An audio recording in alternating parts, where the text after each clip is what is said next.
بسم اللہ الرحمن الرحیم۔ معدے کی ہر بیماری کا علاج۔ فرمان رسول صلی اللہ علیہ وآلہ وسلم۔ آپ صلی اللہ علیہ وآلہ وسلم کے اہل خانہ میں سے جب کوئی بیمار ہوتا تو حکم ہوتا کہ اس کے لیے تلبینہ تیار کیا جائے۔ پھر فرماتے تھے کہ تلبینہ بیمار کے دل سے غم کو اتار دیتا ہے اور اس کی کمزوری کو یوں اتار دیتا ہے جیسے تم میں سے کوئی اپنے چہرے کو دھو کر اس کی غلاظت اتار دے۔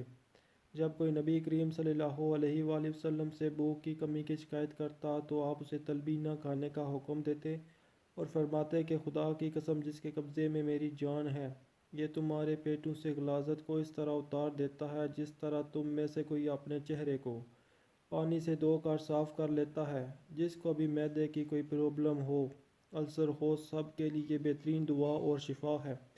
خاص کر دل کی بیماری، ٹینشن یا پیٹ کی کوئی بیماری ہو تو یہ فائدہ مند ہے۔ یہ جلد کو خوبصورت بناتا ہے۔ نیم گرم تلبینہ بیمار کو مسلسل اور بار بار کھلانے سے اس کی کمزوری کو دور کرتا ہے اور بیماری سے مقابلہ کرنے کی طاقت دیتا ہے۔ تلبینہ بنانے کا طریقہ آسان ہے۔ جو کا آٹا لیں، 2 بڑے چمچ اور 1 کپ تازہ پانی میں اس کو بھگو کر رکھ دیں۔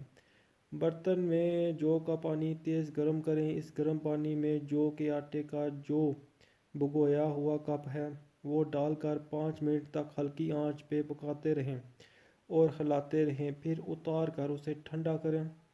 جب ہلکا گرم ہو جائے تو اس میں شہد حسب ذائقہ ڈال دیں اور پھر 2 کپ دودھ نیم گرم ڈال کر مکس کر لیں۔ اس طرح تلبینہ تیار ہو جائے گا۔ تمام دوستوں سے گزارش ہے مزید اچھی ویڈیو دیکھنے کے لیے ہمارا چینل سبسکرائب کرنا نہ بھولیں۔ اللہ پاک آپ سب کو اپنے حفظ و امان میں رکھے، آمین۔